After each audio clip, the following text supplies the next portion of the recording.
It all started when in 2010-11, I reached into senior management positions in the corporate and high-flying career, working in Indian markets and the European markets. And I was working highly enthused about the work. Throughout, 50 to 60 hours was a normal work week, and really enjoyable work, taking up new challenges and a lot of business plans, progressions, all were there in front of me.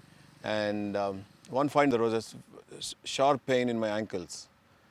I was wondering what I don't binge on the alcohol, not take a non-vegetarian food, but I've got a very healthy lifestyle. That's what I was thinking. When I woke up on the day, my ankles were pretty sprained, and I could not come out of the bed. And I went to the doctor, what's the problem? Then he gave me some tablets, and immediately I was okay, and I walked back to the office. Then again, within 3 months, again I got the disease. I got the same pain, and it was very difficult to deal with. And there are so many business plans, 2 kids, and young ones. And I went to the doctor and asked, what is this pain? Why is it recurring? Then he said that you've got and he named it as gout. Then I said, fine, what is gout? And he said that your body is, your kidneys are not able to filter out the uric acid, and they are underperforming. Then what does it mean? Then he said that over a period of time, they will go under functioning, and probably you might be a dialysis patient. That is a progression that was in front of me. And I was around 39 at the time. And a lot of responsibilities, and I felt that a lot of career is ahead. But that's a sudden stop on my entire, all the plans, if this is going to be my health condition.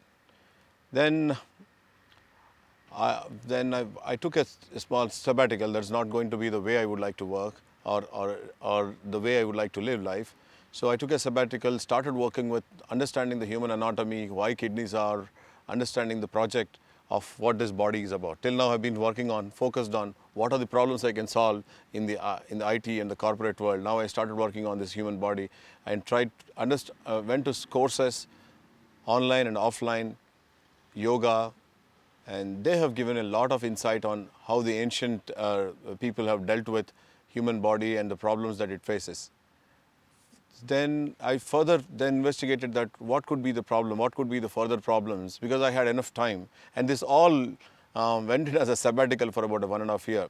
I traveled across the country about more than 50,000 kilometers from the Himalayas to almost till Kanyakumari, traveled across.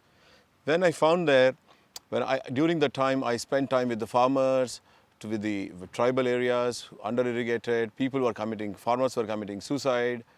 I stayed with them, understood what could be the problem that is causing and different kinds of ailments. Fortunately, I have some very good doctors who are able to give me the insight on what are the kind of diseases that are coming. And these are all things that gave me so much of understanding of the entire food chain from the seed to the dining table. So what's coming onto the dining table has been a very important question for me. Whenever I'm eating, I used to have a backward integration of what all things could have happened to the food before it reached my dining table. This is a great learning experience that I 1.5 years, and felt that food has to be really a medicine.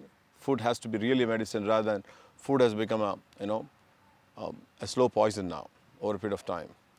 So from the slow poison to medicine, how should I do that? It comes in kind of productions that we are going to make, the processes that we are going to follow, how nature intends this food to be available to the human system.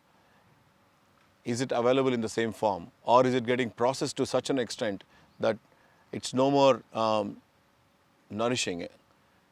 In the process, I saw all this, the entire food chain as a problem, and also how it is affecting the human body. Then I thought that why not start a company which not only helps the consumers, but also helps the entire ecosystem. And also India being an agrarian economy, we have so many, 70% of the people are staying still in the rural areas and are depend on the agrarian systems. So I thought, if at all I can create a company which can transform the lives of those people and also lives of the consumer, then in the process we started Bhaarati. And Bhaarati basically stands for the basic philosophy, let food be the medicine. So entire product portfolio of Go Bhaarati is picked from the lifestyle diseases that are commonly hitting, let it be diabetes or hypertension or cancer or joint pains. Typically, these are all the pain points and how they can be addressed with food. What's coming on, what's there in the kitchen that can work like a preventive pharma. So these are the small steps. I asked myself many times, and even my friends, relatives, and family asked me, "What do you know about it that you have started such a project?" I didn't know anything, but I saw a problem there. The problem, once I started working on the problem and defining it and started developing the processes, a lot of good things happened. I met farmers who are willing to experiment on their dry lands, and millets have started coming up. Almost all the 9 millets we could produce in various dry lands across the country. Then there are for farmers in the mountainous regions where they underutilized mountains. Then we started working with them in producing turmeric, black pepper. These are all things which are great herbs, but if at all they reach the kitchens untampered, as nature intended, they are going to have a very positive impact.